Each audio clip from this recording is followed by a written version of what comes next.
आज चाहिँ म बिहानै उठेर आउँदा आमाले यस्तो बनाउनु गरेछ। आमा यो के हो, के बनाउनु भएको? यो काँक्रा हो, अचार हाल्ने फल्पी भन्छन् यसलाई काँक्राको। अब यसलाई यसरी काटेर बेसारमा मोलेर सुकाउनु पर्छ।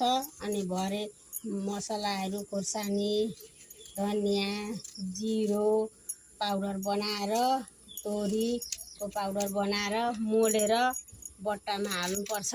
अनि 3 दिन घाममा राखेका 3 दिनदेखि हालेको 3 दिनदेखि खान हुन्छ, मिठो हुन्छ। तपाईहरू पनि यसै गरी हालेर खानुहोला।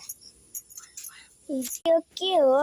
त्यो भनेको काँक्राको भित्रको दिउलो, त्यसलाई गिद्रो भन्छन्, दिउल पनि भन्छन्। अनि त्यसमा भएको बिया छ। यो बिया चाहिँ सुकाउनु पर्छ र फेरि बिउ राख्नुपर्छ।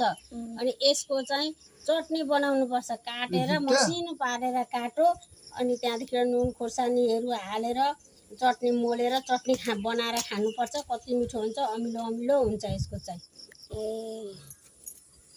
गाइस आज चाहिँ हामीहरूको बिहान बिहान यस्तो भ्यू देखिन्छ है, हेर्न सक्नुहुन्छ। यस्तो भ्यू देखिन्छ। यहाँ चाहिँ सूर्य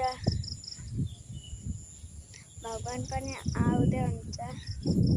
हामीलाई अब दिउँसोतिर गर्मीले तडपाउन बाई बाई यस्तो छ।